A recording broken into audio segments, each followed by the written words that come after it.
What's happening in the canine industry? For all the latest news, views, and expert opinions, stay right here for the Canine Paradigm. You'll hear from industry leaders, experts, doyens of the industry, learned colleagues, movers and shakers, and the odd randy guest.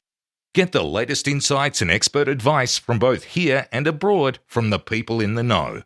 Now, here are your hosts, Glenn Cook and Pat Stewart. And I'm Lofty Fulton, and I'm out of here. Hey, Glenn. Hey, Pat. New year. New you. New ads. It's time for new ads. It is time for new ads. We've had a wonderful year of sponsorship by our 4 wonderful people that carried us throughout the year. Truly, the sponsorship that comes from these guys, Jason Furman, Einser Wiener Dog Quip. Jason was the first person to reach out, like episode 1, hey, I want to sponsor the show. We're like, fuck off, mate. Then several months later, we're like, we could do some of that money now, Jason. So we apologize. Yeah. Thank you, sir. Yeah, thank you so much.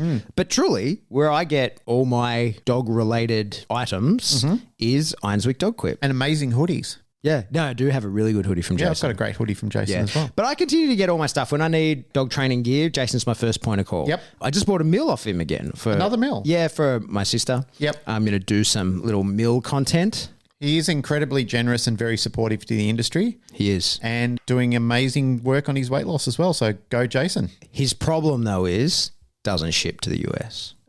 What an absolute turd burglar. Step in. Mackler Point. Mackler Point. Oh, you're talking Mark with a C? Carkler Point?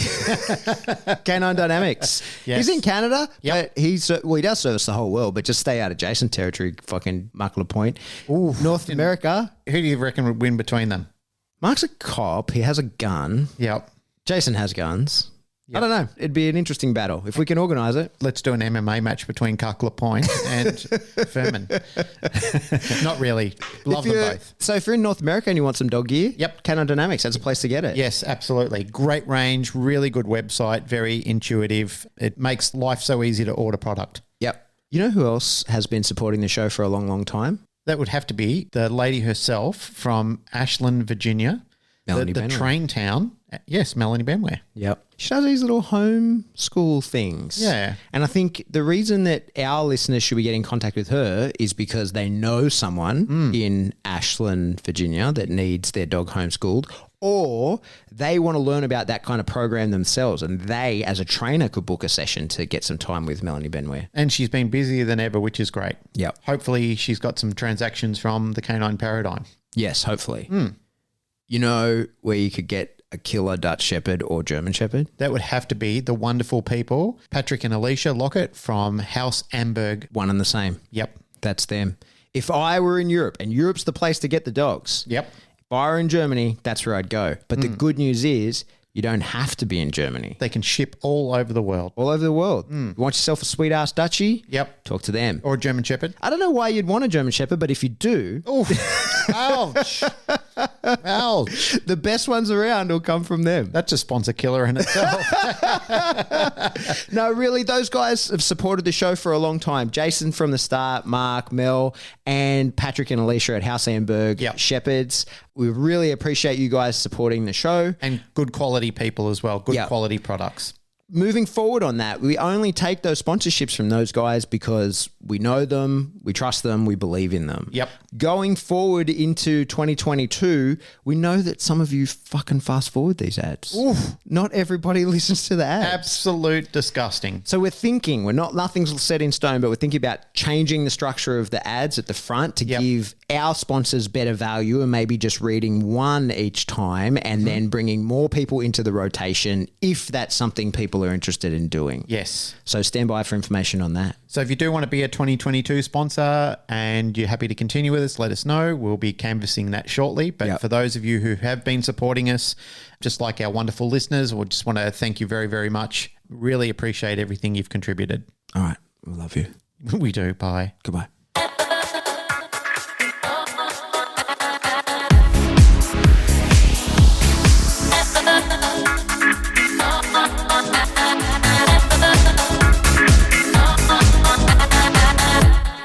welcome back to the Canine Paradigm. I'm your host, Pat Stewart. I'm at my house because I've got the Rona. I'm joined by my co-host, Glenn Cook, who's at the studio because he lives there. And joining us all the way from, I'm going to say it once correctly, Hawaii and never again, is Sue Chipperton. Sue, thanks for joining us. Hello. Nice to be here. Hawaii. Hawaii. I'm going to say the one correct. Now I'm going to use my Australian accent. I bastardize everything here. Hey, Sue, you're our first live guest on the show this year. Yay. It's Thank been you. a while. Like Pat and I have been backwards and forwards thinking, oh, we should get a guest. And then we've come together and we've kind of got something to talk about and it just hasn't happened. So congratulations on being the first 2020 live guest or recorded live guest on the show. Very 2022. exciting. 2022, yeah, god damn it. Yeah, it's like the years have just all melded into each other. Everything's just turned into a Rona fest. Now that Pat's actually got it, he's actually officiated the whole Rona thing. Yeah, I'm in. I'm in part of the crew. Yep. You guys are on the out. I'm part of it. This whole 2 years has been for me. You're part of the Borg now. Anyway. You've been affiliated into the collective. Hey, Sue, let's talk. So we met online, I don't know, what was that, nearly 2 years ago? It was right at the start of the pandemic. And you reached out and we've been sort of talking ever since because you have the fascinating career of training dogs for TV and movies and so forth. So tell us about that. Let's get right back to the start, or you introduce yourself to the audience and tell us, like, what is it that you do? Well, I moved to the States from England when I was 18. First of all, I started at a marine park. So I was an assistant trainer training marine life, dolphins, sea lions, otters, that kind of thing. And a lot of people that came to work there came from a school in California that it's an exotic animal training management program. It's a 2-year program. And a lot of the people that come out of that program either go into veterinary care or they train studio animals, they go to zoos, marine parks. And I think at the time I was making a whopping like $7 an hour working at this marine park. And these people were showing up and their friends were doing studio work in LA. And I think like at the time they're like, yeah, they're making $20 an hour doing studio work. This is a long time ago. And I'm like, $20 an hour? And I just packed my bags and drove from Fort Lauderdale to Hollywood. So I landed there and made the rounds to all the different animal companies. And no one was hiring. Now I know that most of the animal companies usually hire like 1 or 2 people a year as interns. Half the time, those people never work out. They end up leaving because it's a lot of work, as it is with any animal job. And I kind of got distracted along the way and went off and worked for, as you know, Chippendales. It was a whole nother podcast. Yeah, it's probably a different type of podcast. Yes. You mean Chippendales like the dudes who strip down to their Y fronts and wear the cuffs and the bow ties? Yeah. Wow. Okay. Guys. Yeah, we're really getting into some animal training now. Yes. So got a little distracted with that for a couple of years. And then when my boss was arrested by the FBI for murder and arson and a whole slew of other things, I thought maybe I should get back into what I came out to California for. What the hell's going on here? This show has just digressed into no man's land. Because you posted something about that on Facebook recently. That was a big, big deal at the time, wasn't it? He was extorting someone and it was a big murder case and then he ended up killing himself in jail. Or yeah, he hung himself in his jail cell like the day before he went to trial. Yeah. Did you actually work for the Unabomber or what's going on? No, it's the guy that invented and came up with the concept of Chippendales. And we had touring groups all over Europe and I think even down there in Australia. And yeah, he was just, greed takes over. And he had written agreement with his partner and that guy ended up unfortunately getting killed, which they later found out was a murder for hire that he had arranged to get him out of the way. And a bunch of other things. A few dancers jumped ship and went over to a different dance troupe. And then he was trying to off them along the way. And we had a standing joke in our office. We had a boring, you'd never imagine our office in Santa Monica was actually the headquarters for Chippendales. It was the most boring industrial looking building you've ever seen with a 2-way glass to the parking lot. So we could see who was pulling in. And we would joke when a car pulled in, we're like, well, that doesn't look like an unmarked police car or the feds. And we would just say that jokingly. We knew there was like nefarious things going on, but we weren't really aware of really what was going on until one day the feds actually did pull up into the park. And yeah, they carted him away. And then I decided I should get back into the animal training. So I made my rounds to the animal companies again and landed at Studio Animal Services in 1994 as an intern and started working for them. This is almost like the reverse of the Tiger King. It's almost like in reverse, complete reverse. Yeah. But how does that work getting into that field? Like you just rock up one day and you say, hey, I want to do this. And you had no training, like, no grounding in it beyond probably growing up with pets or something like that. So as an intern, you're an unpaid learner on set. Yeah. So exactly. I grew up with pets and we always had dogs and I was always bringing stray dogs home and loved animals, rode, horses. And of course I had my marine mammal, world training, but that, so I understood the concept of training, but doing studio work as a whole, it's a very different animal, no pun intended. So you start off basically just working for free, tagging along with the senior trainers on set, just being on set and learning how to stay out of the way and do your job and not be distracting, yet you're working a dog and the whole myriad of things that goes along with that. You learn that from from the senior trainers. And then, when we're not on set, we're training dogs, cats, birds, squirrels, rats, whatever we needed for work. So you move up as quickly as you want to move up. Our turnover was high. I was there for 21 years and, you'd hire new interns and, we'd all take bets on how long they'd last because it was a lot of grunt work, a lot of cleaning. I mean, we had 80 dogs, about 100 cats, just a lot of cleaning and feeding and exercising and training. So if you weren't cut out for that kind of work, then you didn't last long. It's super fascinating to me because I'm so far removed from that part of the industry. And I don't know if you were there in that conversation we were having the other day, I've sort of thrown my hat in the ring for a movie. It's kind of, for some reason, I've always wanted Remy to be in a movie. I don't know why. I just have always wanted that. And then through some strange hookup, I've been interviewed for this giant, it's going to be a huge, huge, huge movie. And the dog is a reasonable part in it. The dog has I think you're going to be a stage dad. Yeah, I can't. I'm under a bunch of NDAs, so I can't it's not going to even look like Remy. So that's the most annoying part of it. It's just it's going to be a whole different animal, but he's just going to be wearing the CGI thing to move. Oh yeah. Who are you working with? Are you working with an animal company in Australia? No, it's directly for the art department that approached me. Oh, okay. And so it's a weird hookup. I don't know if it's even going to happen, but it's a fascinating industry to me, and I'm especially interested now. But with that studio that the company that you work for, I'm really interested to understand. So you said you had 80 dogs and 100 cats and you had ferrets and birds and all kinds of stuff. So how does it work? You just have a menagerie full of animals that are trained for various things and then they put their hat in the ring. They tender for a job, I imagine, and then they get it. And then it's like, okay, we're going to use Fido and Sue. You're going to handle Fido and Fido comes out of the kennel and you get a period of time to train him specifically or... I'm guessing, what's it like? Well, let's move on to when I'm actually training now and I'm no longer just tagging, watching people. So yeah, we all have our dogs, cat teams, all the animals that we kind of liked that we would train ourselves.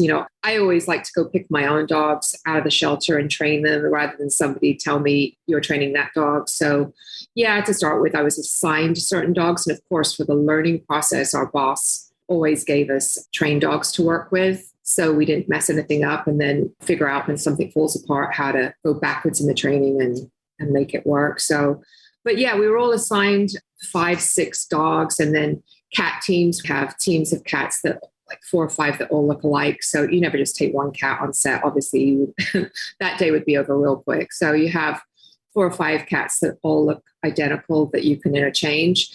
And I had ducks were on my list. Because we had a big campaign for an insurance company called Aflac that used a duck as a mascot. and for a lot of commercials.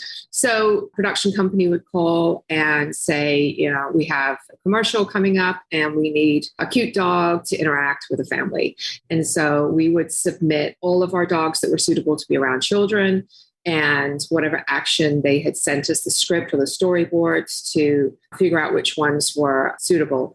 And then from there, the production company works with the client and the ad agency. Ad agency is the one that they're the ones that create the commercial. And they all work together and do casting much the same as they would with an actor or an actress. Sometimes it's pretty straightforward and easy, and they pick the dog or the cat right away. They love a certain dog. They see a little training video or whatever, and they love it.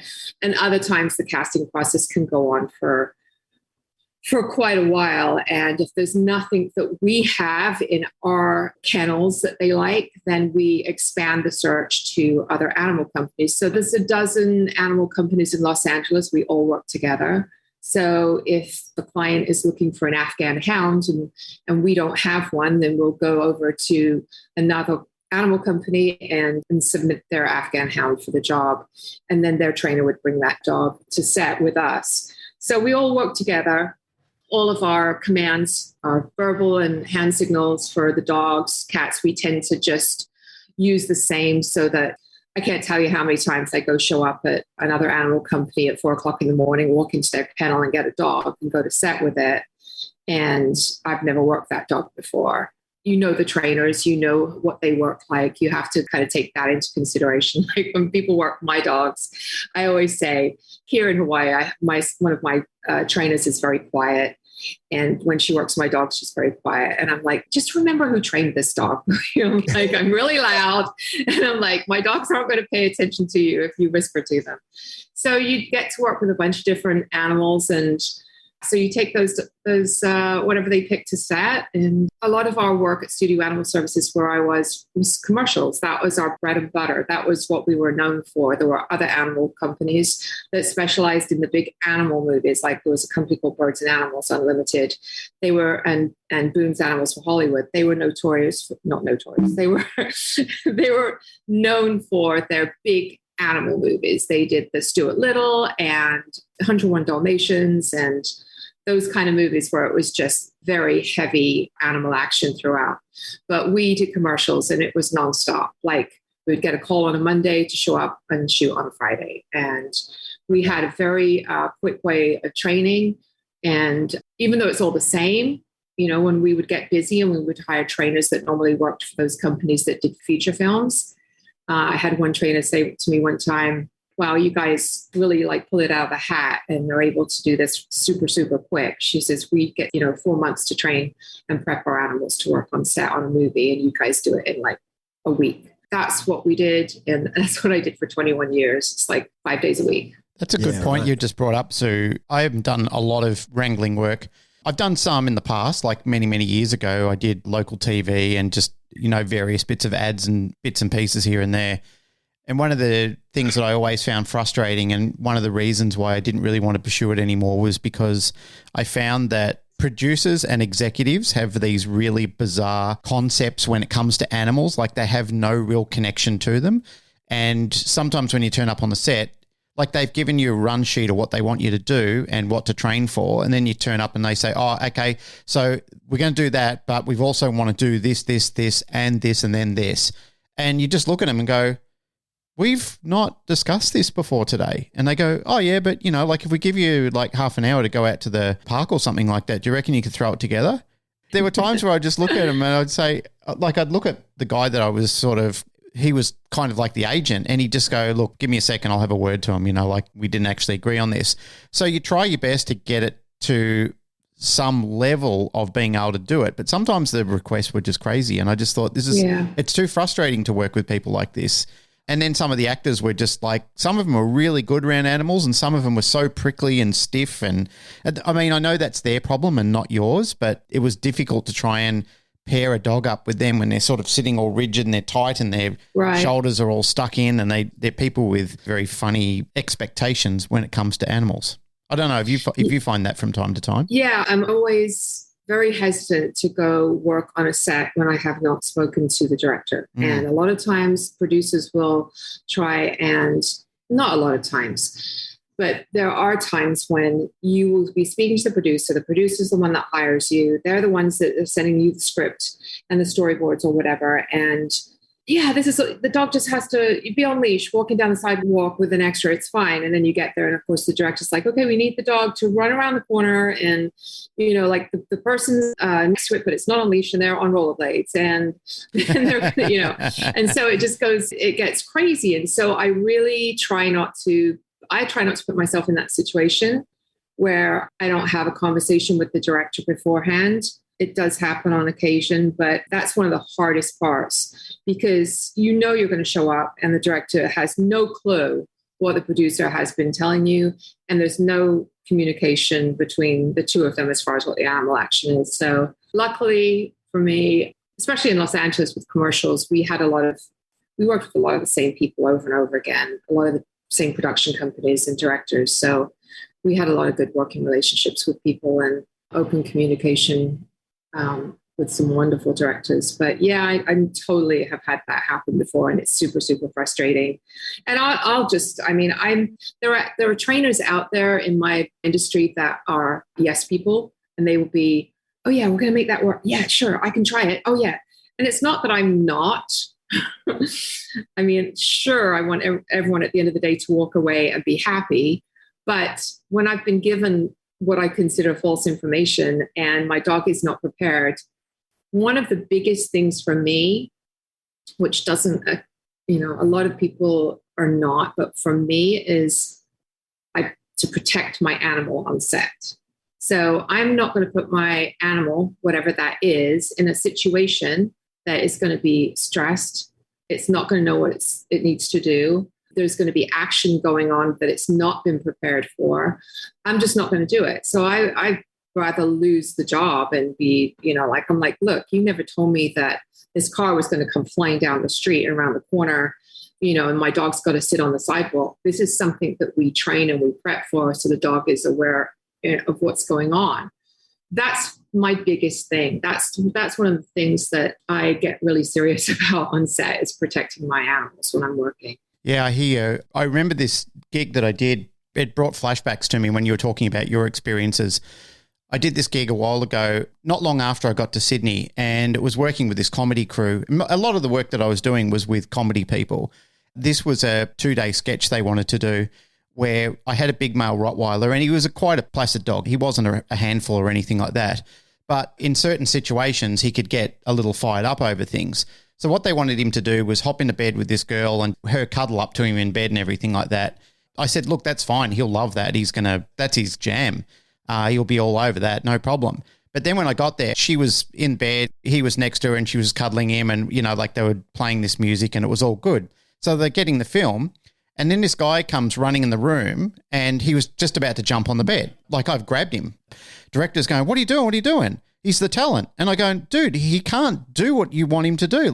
He goes, oh, he's just going to jump on the bed. And I said, this is going to end in disaster. I'm telling you now, like, this is the stupidest thing I've ever seen in my life. And he's looking at me cockeyed like, what the hell are you doing on my gig?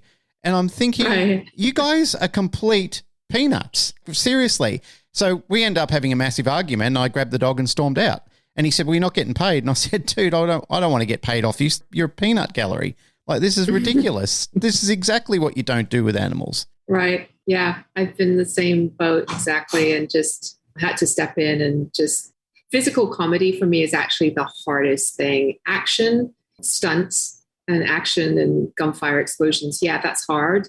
But to me, physical comedy, when everyone is just being overly exaggerated in their body language and it's slapstick type stuff, for the dog is usually, for me, like what I find the hardest for the dog to be comfortable with. I think so many people feel like it's a lucky break for them to get their dog on TV, and sometimes they'll bend and they'll compromise on what's acceptable and what's not, because I've been with colleagues over the years and they've told me the same sort of thing. And I said, well, what did you do? And they said, well, what can you do? Like, you've got a camera. And I said, you can tell them to fucking pull the head in. That's what you can do. They can't do that sort of stuff just because they've got a camera and they're movie or TV people. They can't put your dog's safety or their safety or even the actor's safety at risk and have it turn into a complete and utter shit show just because they want to do something left of what they asked you to do in the original script, and then it turns into something quite dangerous or something you just don't know what it's going to lead to. I mean, even younger people, when they've done it before and they've said to me, what would you do? I said exactly what I have done before, where I've grabbed the dog and left the show. And people say, well, you know, isn't that unprofessional? I'd say, do you think that putting your dog's complete and utter safety at the risk, even when you've tried to talk to them, like when you've tried to explain it, and they're still trying to argue their way out of it and tell you that you're being an unreasonable person? And most of the time, you know, like you said, there's a lot of time when you're going on there and you're working with professionals and it's fun and you have a good day and the actors are having fun and they all love to have a cuddle of the dog, and it's a big deal for you because you get your dog on TV, you feel good. It's something a little bit out of the ordinary you've done, but not in risk. I mean, this is the exception to the rule. I'm talking about some silly things that go on, but that doesn't always go on, because most times when you turn up there, people are professional and they do want this to be successful, and they do invest their time and knowledge and expertise in it. So, you know, they expect you to know what you're doing, and you hope that they're not going to be unreasonable about it. Yeah, totally. Hey, Sue, what's the wildest thing that you've been on set, like a training-wise thing where you haven't been prepared for it, but you've pulled it off? Like something where you've gone, I don't know if I can do that, and then you did. I don't know, because here's the thing. It's a double-edged sword when that kind of thing happens. See, when they don't tell you what's going to happen, a lot of the times it's because they don't want to pay you to train it. So that's where my beef comes in. It's like, you don't want to train the prep time, you know, so I'm prepared to come on set. You want to tell me it's just something easy, and you know I have a good dog, so I'm going to show up on set and do it. Well, I know that's what you're trying to do, so I'm not going to do it. I'll do something, but you didn't tell me this was going to happen. You didn't tell me that the dog had to ride in the back of the pickup truck, you know, whatever. So I'm not that yes person that will just like bend over backwards to do it, because then I'm rewarding them for bad behavior, right? They're trying to get something for nothing. And it behooves them to actually just plan ahead and say, look, if we actually want the dog to do something right, or the cat or whatever, then we need to pay them like everybody else gets paid. You know, they pay carpenters to build the set. Why don't they pay the dog trainer, you know, 5 days to train the dog? So there's a difference between that. And then I did a movie one time. It was a low budget film with one duck, but at the time I had my ducks that I was using for the insurance commercials. And the director came to the ducks and she'd written this whole script about this duck. This is a classic example of where I had bent over backwards for her, because when we were talking about the action for the duck, and which started off as a duckling and then grew to an adult duck, and this duck followed this guy everywhere. Her expectations, first of all, were really low. And she would just say, whatever you can do. I mean, I'd like for this to happen, but whatever the duck wants to do in that scenario is fine. Like if we could just get him to walk like 2 feet to the left, that would be great. But if he doesn't want to, that's fine. And so I was like, oh, I can get him to walk 2 feet. So because she was so accommodating and she was such a nice person, and the script was so fun, like for me as a trainer with these ducks, I had 12 of them. So I could, you know, all their different personalities, I could pull whatever duck I wanted. So that's an example where I bent over backwards to whatever she wanted, I did, because, you know, and they paid us, you know, training time ahead of time. And then when we got to set, it was just like 30 days of just shooting this movie. And she didn't think she was going to get that much, but she got way more than she anticipated. So I guess, that's awesome. Yeah. You've had this like giant, fascinating career, and I do want to sort of tease that out a bit more. But before we carry on, you know, you've been doing this more than 20 years, I think. When did you say you started? In the 90s? 94. It's nearly it's 28 years or something like that. Tell me about the type of training that and how that's evolved over time. Like, so when you started out, what did the type and nature of the dog training look like? And how is that in Hollywood now by comparison, you know, nearly 30 years later? I mean, there's little things that have changed, but we're a very small group of people, like studio trainers. And like I said, in LA, we all work together.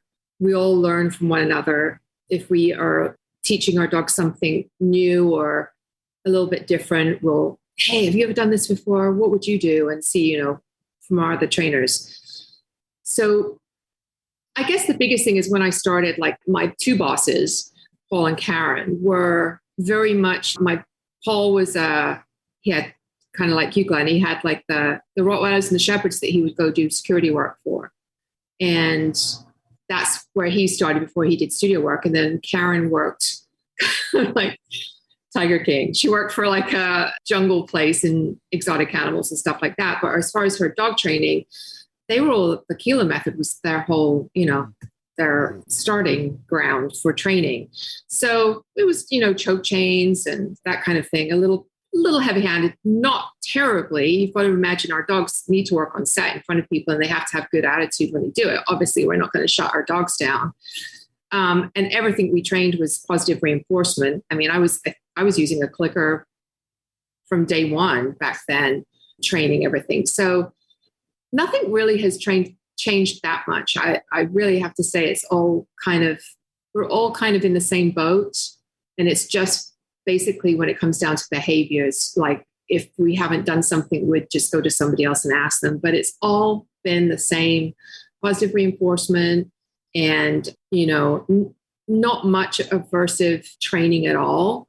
We have to pick the right dogs. So the dogs that, we would go to the shelters or the rescues and look for, the crazy, fearless, knock over trash cans, tear up your couch, all the ones that nobody wants, that we would then channel all that energy into training and making them an awesome studio dog. Yes, on occasion, the dog would get cast. They'd want a breed of dog that was kind of hard to find. And just by the nature of the breed, they're probably not as outgoing or fearless as, like a lab or a golden or shepherd. But most of the dogs that we had were that kind of personality. Mm. They have to go on set and they have to perform. Sometimes we're doing the same thing like 30, 40 times. You do a master shot of the whole scene is the first thing you shoot. And then you go into coverage of the actors. And if the dog is in the scene for all of it and they can see the dog, then that dog has to be there for all the takes that you do the master shot for. And then every take on the actor plus close-ups, and it's a lot of stuff. So you have to pick your animals really carefully.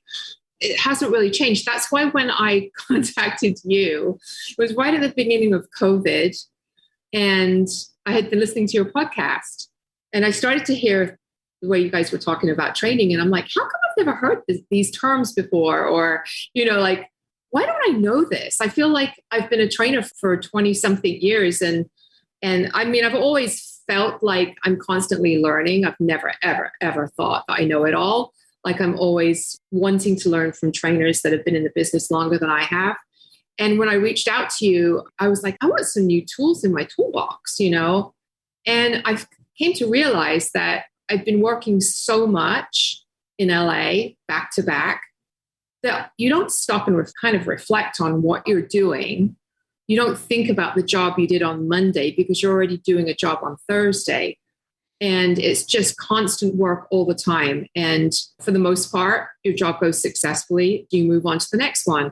Well, in Hawaii, it's a little bit different. I have a little bit more time on my hands. So I have more time to reflect on the jobs. And I'll sit around and think about like what I could have done better. Why did it go like that? Why did the dog walk, over here and sit down instead of like going over to the actor? Whereas I would not have taken the time to actually like consider all of those things. You just kind of move on and go to the next job. So listening to you guys talking on the podcast opened the door to a few other ideas that I had not heard of before. How did you get onto us? I think I heard you on another podcast. I can't remember which one it was, but you were both on being interviewed by somebody else on another podcast. Was it Working Dog? Yeah, it might have been Working Dog Radio. Yeah, it might have been. Yeah, maybe. That was a fair while ago. Yeah. Hey, on the topic of reflection, you've written a book. Yeah. Tell us about that.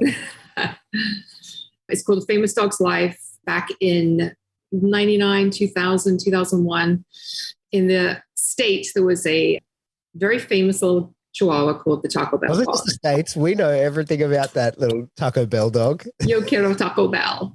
Yep, Did you hear? Have you heard of it? We don't even have Taco Bell in Australia, but we had the ad. It was everywhere. Really? Yeah, Taco Bell's very famous. Yeah. But that ad, I don't know where I'd seen it, but it was everyone in Australia knows the Yo quiero Taco Bell. That's so funny. Yeah.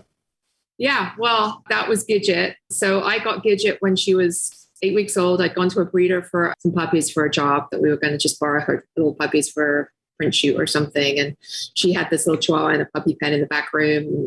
And she was jumping up trying to get our attention. So anyway, I called my boss and I said, I want to get this little dog. She looks really good. And so we bought her and she lived with me for her 15 years of life. And I trained her. And when she was about 6, she got cast for the Taco Bell commercial. And you have no idea when you go to shoot something, you don't ever anticipate that it's going to be a national campaign for 2 years. And so she was actually cast for the very first commercial was supposed to be a male Chihuahua and a female Chihuahua. And she was cast as the female. She is a female. And then this other Chihuahua was cast as the male. And that was going to be the hero dog. That was going to be the main Taco Bell dog. And when the director saw the 2 dogs, she was bigger than the male dog.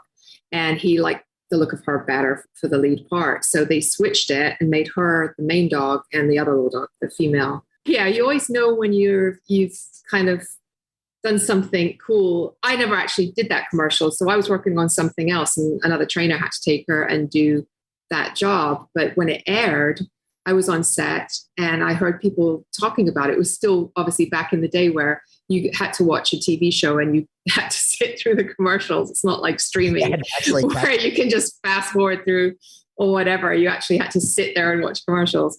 And I remember hearing the crew talking about, hey, did you see that Taco Bell commercial last night with that little Chihuahua? And I thought, oh, that's interesting because, crew don't usually talk about stuff like that unless it's really cool. Well, then she went on to shoot. We did about 40 commercials, most of them not seen. National commercials, probably in the range of about 15 commercials. And then she did regional, which only show up in certain areas of the States, and then test market, where they just fool around and see whether they like it or not. And at the end of the day, she did about 40 commercials. And so my book was based on her story. I had an editor from People magazine come out to LA to do an article on dogs in film and television. And they had the Taco Bell dog and a bunch of other animals from different animal companies. So when the idea came up, somebody had mentioned to me about writing a book. I contacted this editor who I had kind of hit it off with, and she had already written a book with somebody else. And so I said, hey, would you be interested in doing this? I know nothing about writing a book. So basically, I just lay on the couch every Saturday and told her stories, and she wrote the book. and it's the Taco Bell's dog story, and peppered in between all of it, that is my story and the jobs that I did and funny little things that happened. And I think the publisher was like, oh, it'd be really cool if you did little training tips in there. And I'm like, how's that going to work? It's like a autobiographical memoirs book. I'm going to put little training tips at the end of each chapter. How to teach your dog to sit. Yeah, but that's what publishers and directors and editors and all those sort of people do. They just have these funky expectations. Hey, just get your dog to drive a car while you're there. That'd be cool. Yeah. So that was a fun experience. And I was very lucky to get Reese Witherspoon to write the foreword for the book. Because I'd worked with her on Legally Blonde. Yeah, right. Okay. So she's the Chihuahua in Legally Blonde as well. Taco Bell dog was not. So that was another Chihuahua that I trained. The Legally Blonde dog was a different Chihuahua. And I did the 2 movies, Legally Blonde 1 and 2 with Reese Witherspoon. And Gidget, the Taco Bell dog, she was in the second movie, but she was not the main dog on that. So yeah, it was kind of cool to have her write the foreword for the book. And then like Clint Eastwood wrote a little piece for one of the chapters because I had people write at the beginning of each chapter a little blurb on how it is to work with me on set. Geez, now you've got my attention. Clint Eastwood, that's quite a privilege. Yes. My boss had a huge, long working relationship with Clint working on movies. And I'd worked on some as just his assistant. And then the first time my boss could not go do it, I went to do Gran Torino. Oh, my God. And, seriously, I'm having a fanboy moment. I love that movie. I've seen it so many times. It's such a good movie. He's such a funny guy. And I knew what he was like to work with before I went, thankfully. So that the Labrador that was in that movie, he has a very different style from any other person I've ever worked with as an actor and as a director. And so I had read the script, and it was obviously it was his dog in the movie. And I just trained this dog to do what we call a go with, which is an off leash heel. Just go with somebody. You tell them to stay with that person, and they stay with that person. So for like 2 months before I left for Detroit to go shoot the movie, every time I'd go on set on a different job, I would take the Labrador with me, and with another trainer or whoever I was working, I would just make her stay with them on our downtime for 5, 10, 15, 20 minutes. I'm like, I don't care how long it is. You're just going to stay with them. And so it worked out perfectly, because when we went to shoot it, Clint is he doesn't want a trainer standing on the sidelines, like waving their hands around and telling dogs to stay. So I literally just put treats in his hand. He put them in his pocket, and I could have gone to craft service and just sat down and had a coffee, and the dog stayed with him. I mean, I never gave that dog one command other than, you're with this guy and I'll be over there if you need me. So he did everything. That's so cool. The other thing I wanted to ask you about, because it just hasn't come up, we've never discussed it, is where did you learn to take such cool photos? Because you are also a super accomplished photographer as well. Like you've done some shit, man. And where did that fit into all of it? Did that come from being on set and having an interest in it, in the photography side that was happening on sets, or was that just an independent thing that came of your own volition? My dad was a very, very good hobbyist photographer. We have tons of color slides of our childhood, like just amazing. And he'd win competitions and whatever for his photography. And then my brother-in-law is he's retired now, but he was a BBC set photographer. So I'd kind of been around photography and cameras and always liked it. And I did like a few little in school, like, when you go do work experience for a week or whatever, that was my thing. I'd want to go find a photographer and go work with them. So I was always interested in it. And then I would always take my camera with me wherever I went. And then the dog photography, pet photography, I started in LA kind of a long time ago, and I didn't really have a style. Now, when I look back at those pictures, I hate them. They're terrible. Like I can't even look at them anymore. But since moving to Hawaii and the scenic backdrops that you have here for being able to set dogs up for photos is amazing. But I also do the surf photography and everything. I like photographing everything. But yeah, it's just doing it, taking lots of pictures. You just get better and better the more you take them.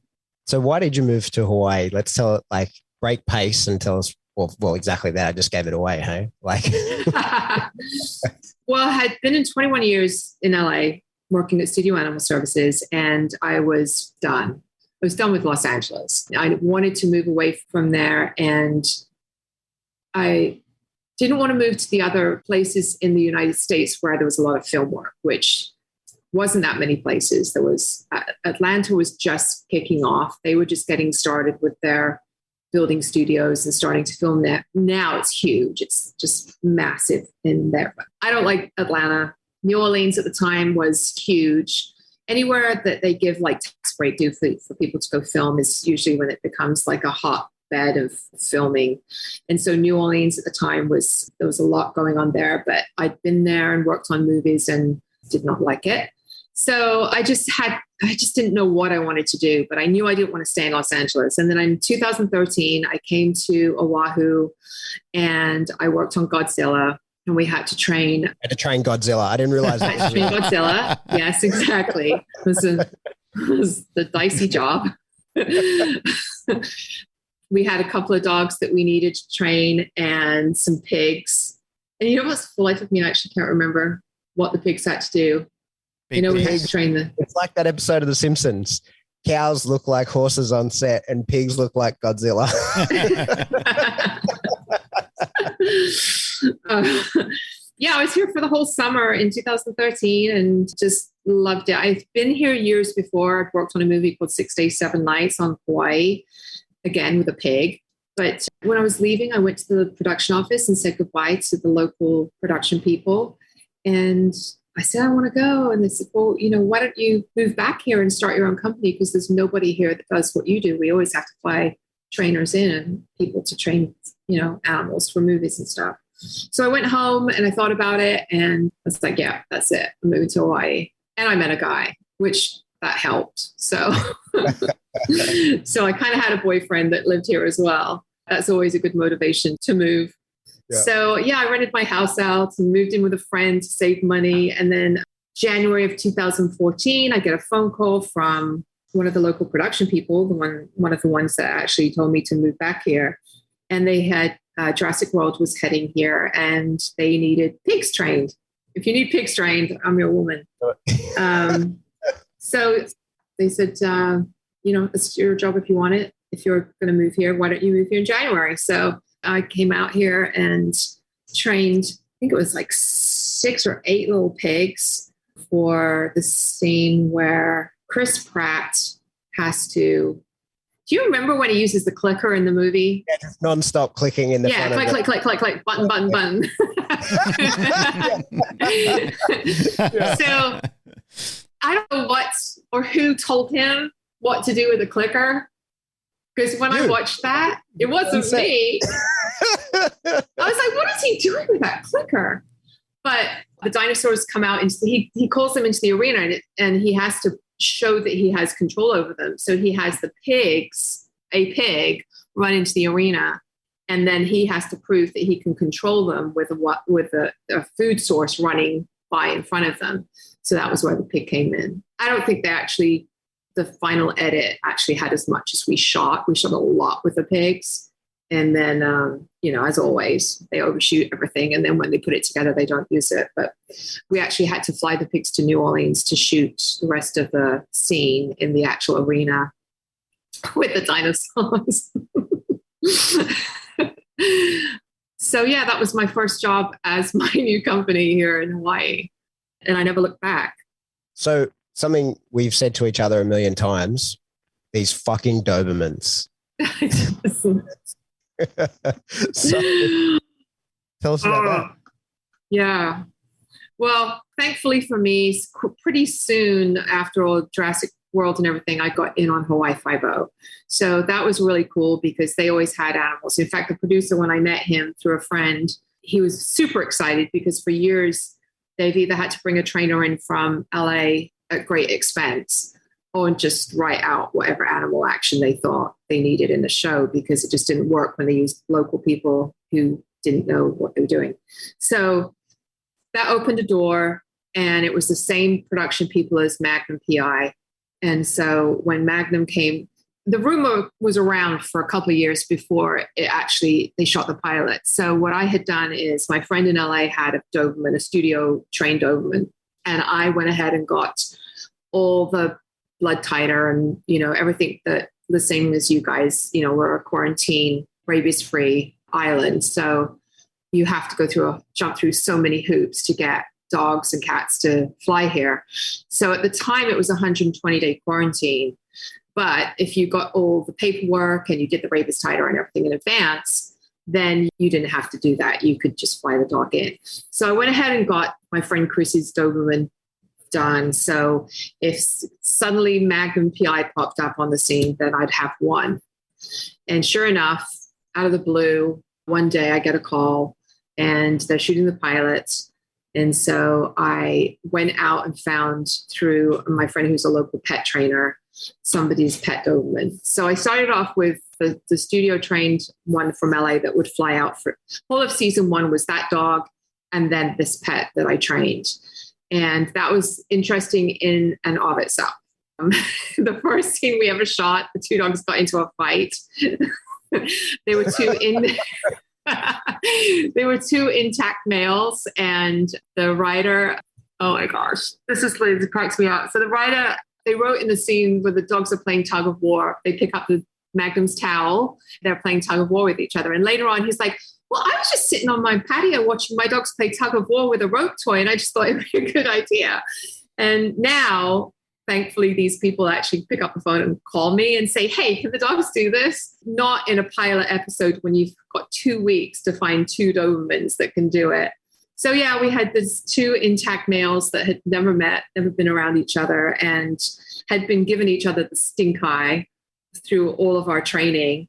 And we begged them, we said, please schedule this tug of war at the end of their shoot days. So if anything happens, we don't have to deal with it through the rest of the shoot.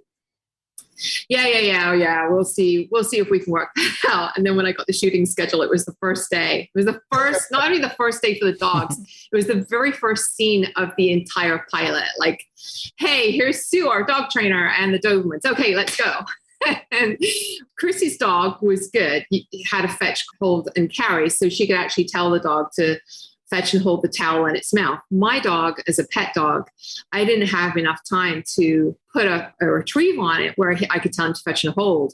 So I was rigging up all these things. I had like pieces of cheesecloth with chicken sewed into the towel, and I would get him on the corner of the towel, and then he would pull on it to try and get the chicken out, and then Chrissy would throw the towel the other end in the other dog's mouth, and then we would like try and step out of the shot. It was madness.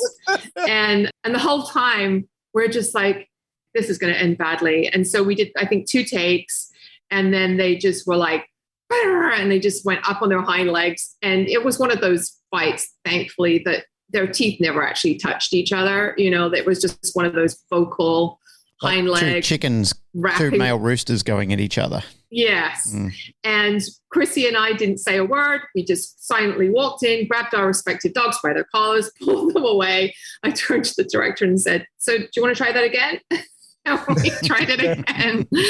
We got the shot, but that was not the way I wanted to start that. And I just feel like every turn we've made on that show. So then I went and got my own dogs. I got 2 European working line Dobies. I had them shipped out for season 2 and changed them. And it's just been a lot of alcohol and drug taking from me during the training of those dogs.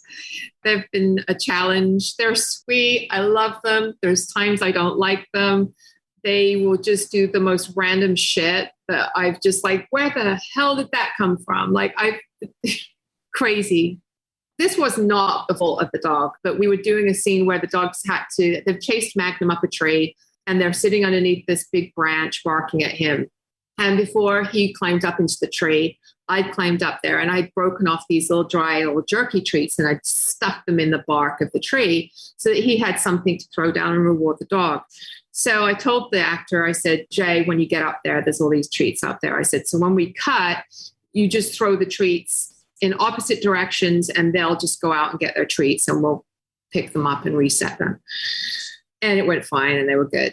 And then when he climbed down the tree, unbeknownst to me, he had picked out all the remaining treats, and he had about 14 of them, quite big, 14 treats in his hand.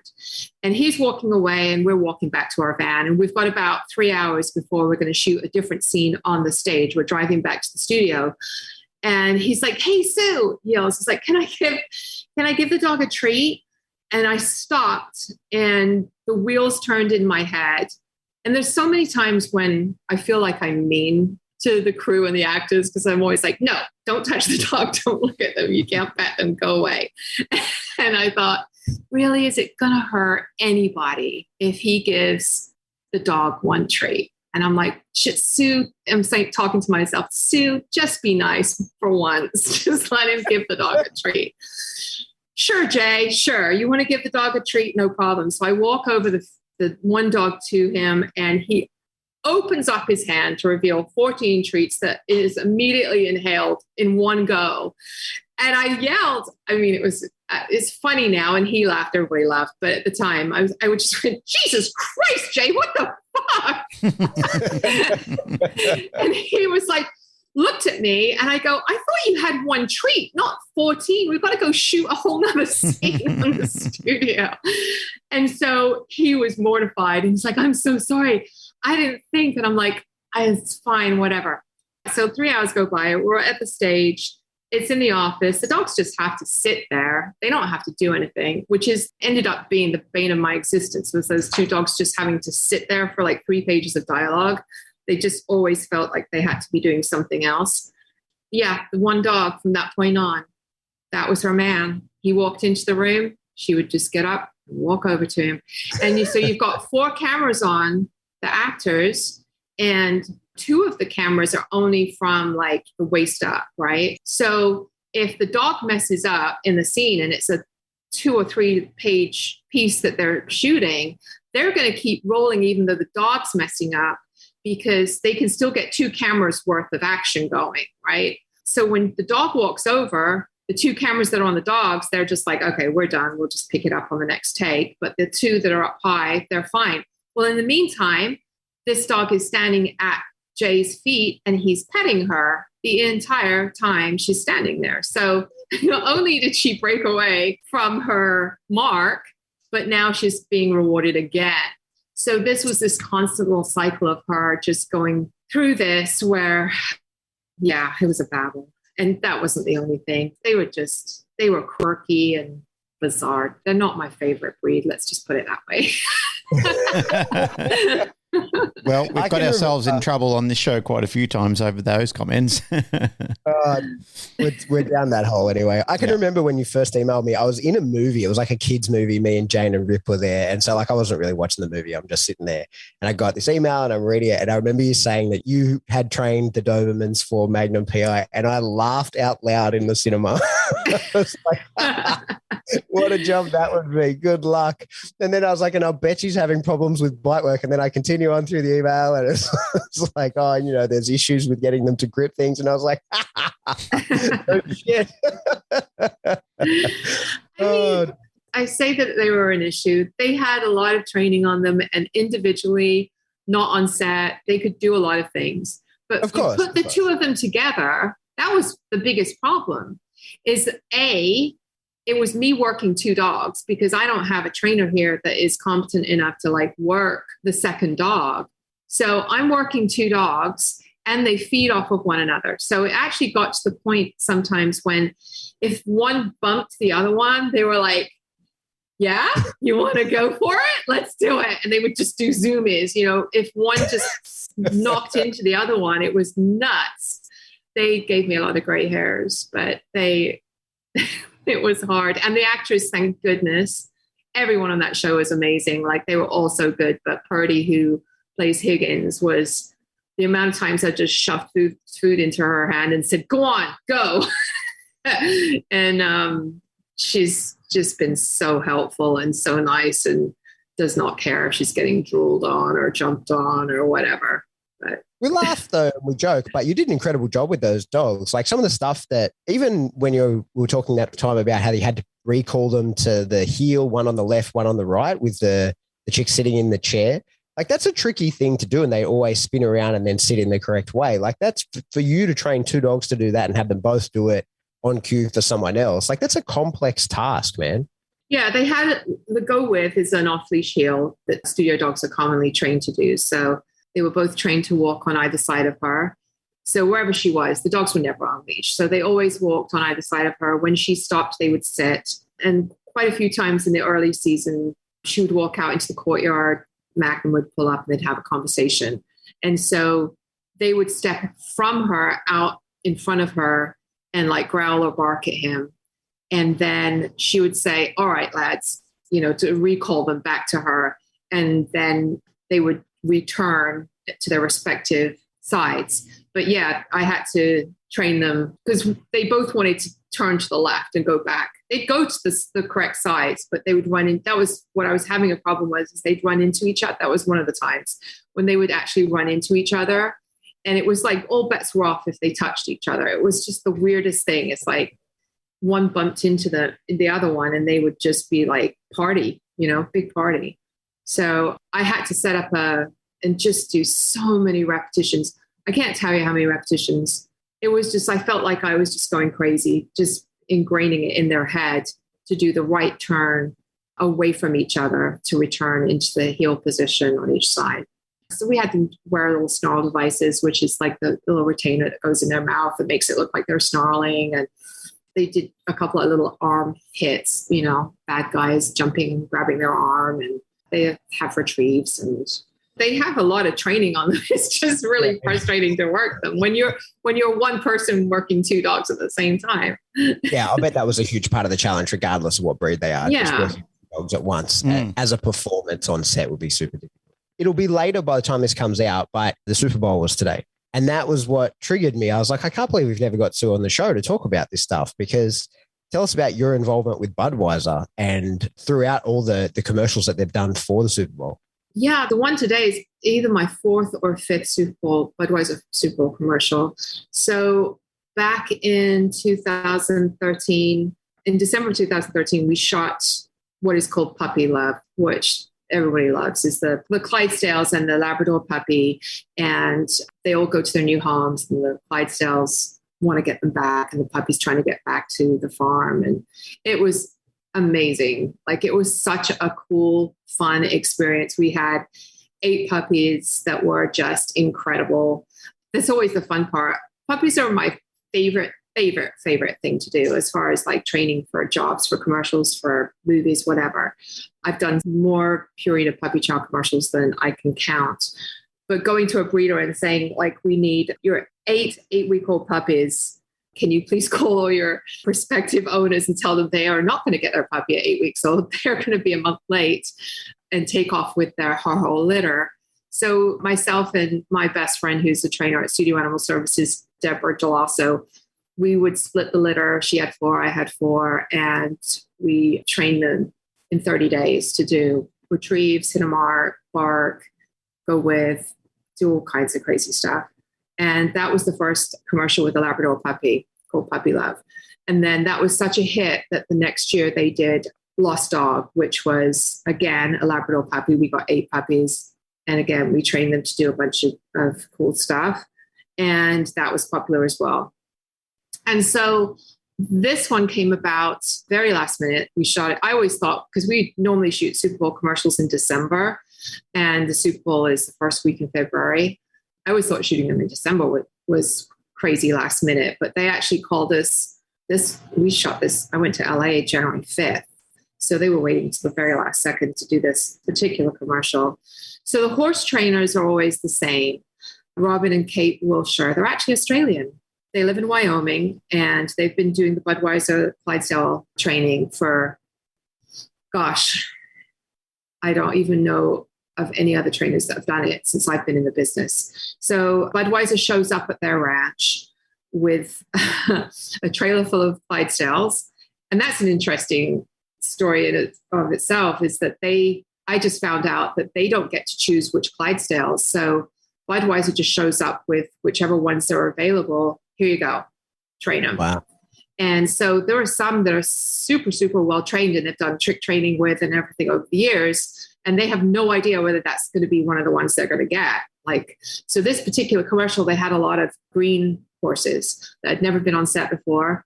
And they had to train a horse to lay down in the stall because it was injured. They were the ones that said to call and check out me to see if I was available. And I got the call. They said, we're looking for an adult dog. They never really said, they didn't really specify a breed or anything. And I said, well, really the only dog that I could submit would be my lab, Eddie. And it was one of the quickest, easiest casting scenarios ever, because I sent them the pictures of Eddie, and it was right before Christmas. And then after Christmas, they came back and they're like, yeah, we love Eddie. We'll take Eddie. And I'm like, that never happens. Even if they love a dog, you've sent a picture of one dog, they'll go, we'd like to see some other options. Like, what else have you got? And then they'll want to see like 20 other dogs. And then they'll come back to the first one. But never happens that you just send them one picture. So they picked Eddie, and next thing I know, I am flying to California, and I meet up with the horse trainers. And yeah, we shoot this commercial that aired today during the Super Bowl called A Clydesdale's Journey. It was super fun. It was a super great experience. Eddie's such an amazing dog. And even though he never actually had to do any interaction with the horses, he was raised around horses, and I live on a ranch, so he's around them every day. But we were really hoping to have a little scene in there with the two of them in the stall together where he goes in and lays down. We kind of rehearsed it. We kind of trained it. But the horse that they were using for that particular scene was a green horse that had never been on set before and had never been trained to lay down. So I think it was just a little bit too much in the end for the horse to have to deal with the dog coming in and laying next to it in such a confined space, because we were in a real barn, in a real stall. But we did train it and rehearse it a couple of days. And yeah, I just put a mark kind of close to the horse and just sent Eddie in. And he can work away from me, so he can go hit a mark and I can tell him to sit down, put his head down on his side without him looking at me. So, I don't have to be in there. I can just send him in. So I was kind of bummed we never got to do that, but it's still cute. I don't want to put a downer on the whole thing, but I was so bummed that Eddie wasn't playing one of the Labrador puppies that was returning back. When you were going to do that, I was like, yes, that has to be the story. It has to be one of those puppies going back to the farm, but didn't happen. I know. Well, there was actually a meme that I saw today, and it was a picture of the first Budweiser commercial with the puppy, where the puppy's sitting there looking up at the horse with his head over the stall, and then a picture of Eddie with him holding the lead rope in his mouth with the horse. And I think it was like how it started, how it's going, was the meme. But yeah, they never actually, it was just a coincidence. They never inferred that it was the same dog. Yeah. Man, you've done a lot of stuff, Sue. It's a lot of cool stories. I'm sure we could talk forever, but my Rona's kicking in and I'm getting ready to go to bed. Thank you so much for coming on the show. Really appreciate you spilling your beans on it all. It's really fascinating stuff. And I think that it's a side of the industry that we just don't have a lot of insight into. I think that Glenn, you've done a little bit of it, as you're saying, like you kind of do that or you do something else, it's not something that too many people kind of dabble in, and the people that do it tend to just kind of do that. So it's really fascinating for me. I remember every time that we would talk, I'd be like, I'm shooting from left field here because I don't know anything about this. I know dog training, but I don't know fuck all about training for that and all the extra parts that's going to be involved in it, and the rates of reinforcement that you can successfully achieve on set. Considering all the things that are going on. And it's crazy. Kind of stuff. It's super fascinating. I'd love to get you on again to talk about it in more depth and talk like. Your story is fascinating, but I also want to then tease apart some of the training specific stuff and maybe talk even about a specific case, like a specific thing you trained an animal for. That would be really cool. Right. Yeah, I know, because you guys were talking in a couple of episodes ago about during training sessions when you have to give your dog dog's full attention, give your full attention. You had somebody coming up into the park and asking you questions about whatever. And you're like, no, I'm training my dog. And I thought about that. And I'm like, that's kind of like exactly what happens to me on set. We cut and I want to go up to the actor and have everybody just shut the hell up and have the dog get rewarded and stay in, focus on the dog and what his behavior was and having the actor. And that doesn't happen. Like 9 times out of 10, that never happens. Everybody just walks off in different directions. And even if you ask them not to, so it's super hard, but yeah, that's a huge part of it. I say there's so many things that's hard doing this job. I wouldn't do anything else. And I make it sound like it's terrible job to do. It's so much fun and it's such a cool job and I love it. Otherwise I would not have been doing it for 28 years. But there's so many parts of it that is just like you, at the end of the day, you just walk away and go, why can't I just work at Walmart? It'd be a lot easier. I've got a story for you before we do the official wind up. Years ago in Australia, we had a pretty serious dock dispute on all our trading docks around the east coast of Australia. It was called the Patrick Stevedores case, where the unions were very, very powerful, and the owners of the docks, at one stage, they just got sick of their bullshit. So they basically said, all right, we're locking you all out and we're bringing in casual workers to take your positions, because they just literally got sick of them doing blockades and stopping goods and so forth from going in. So my colleague who has been on the show before, Boyd, I worked for him for years and he mentored me in a lot of dog training. He rang me up one day and he said, mate, I need you and some other good men, to come down and work on the docks with us. And it's pretty serious. It got so serious, we had to drive our cars into an unknown location, get a boat to pick us up, drive us into a ladder. And we literally had to throw our dogs over our shoulder and climb up the ladder and then go on site so we could get on the job without being assaulted or accosted or whatever we had to do. It was pretty hairy. There were nights there where, I'm not going to lie, it was a pretty hairy sort of job. We had people pulling guns on us and all sorts of stuff. Even though they say they never did it, they did all the villainous stuff. We had escape plans and everything, so it was quite an adventure. And when it sort of came to a head, there was one time where the wharfies really got shitty and they came down this alleyway where the main gates were, and it was me and 19 other guys with their dogs and all these wharfies, and they brought down pit bulls, and they were, we were exchanging some we were just holding the line, but they were pretty much threatening us that if we didn't move off, they were going to let the dogs go, and then they were going to do all this sort of stuff to us. And it's all the usual yada yada that goes on in those sort of situations. we had to obviously keep our identities quiet, not talk about the job to anybody because they were looking for us outside the job, and it was quite hairy. So many, many, many years later, my good friend and early puppy mentor, a lady named Kylie Bright, who still does a lot of animal wrangling work here in Australia, she rings me up and goes, "Hey, Cookie, by any chance, would you be interested in doing this movie with us? It's a local production, Australian production called Bastard Boys." And I said, "What's it about?" And she said, "The Dock Dispute." And I said, "Oh, yeah, that'd be fun." And I said, "Where is it?" And she goes, "On the docks." And I said, "Yeah, okay." And she goes, "I need you and some of your friends, if you've got some good people who have got some rotties, come down and do it with us." And I said, "Yeah, I've got 2 good boys that I'll bring down." I said, "They've got pups of mine and they're pretty good dogs." You know, like I'd been training them as working dogs and they were pretty good because we had to do all the agitation and bite work and everything like that because of what went on the docks. So I'm there, we're there for a couple of days and I'm sort of, you know, it was fun. We were walking around and I was showing the boys all the areas that we were and where the sieges were and all the fun stuff. And this old dude walks up to me and he goes, "How you going, mate?" And I said, "Yeah, good, buddy. How are you?" And he goes, "Oh, you doing the movie?" I said, "Yeah." And he goes, "Lucky you're not one of those original pricks that came down on site." And I said, "What do you mean?" And he goes, "Oh, I was here in the day and, you know, those bastards come down and locked us out of our own workplace."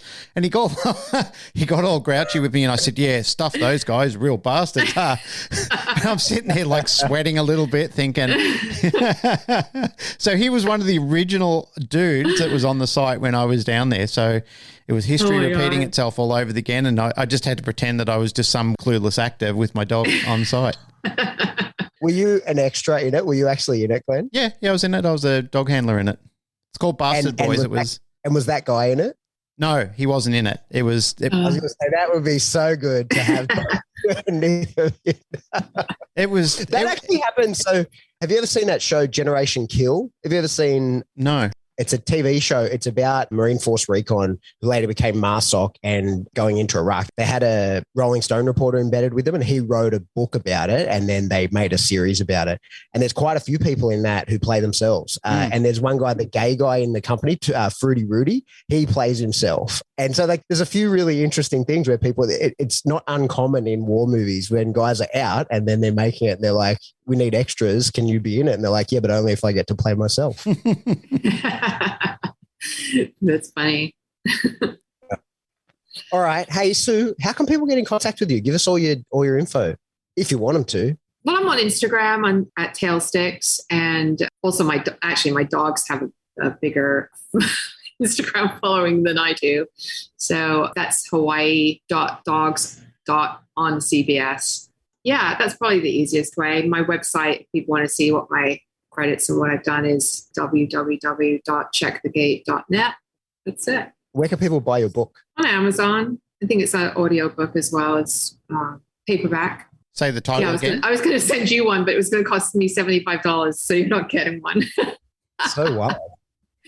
Shipping was insane from the States to Australia. What's the title, Sue? What's the title of the book? It's called A Famous Dog's Life, and it's by myself, Sue Chipperton, and Rennie Dieball is the lovely woman who wrote it. I just told her stories. So I want to write a book. I want someone to turn this podcast. It's the best way. Just lay there and tell someone some stories.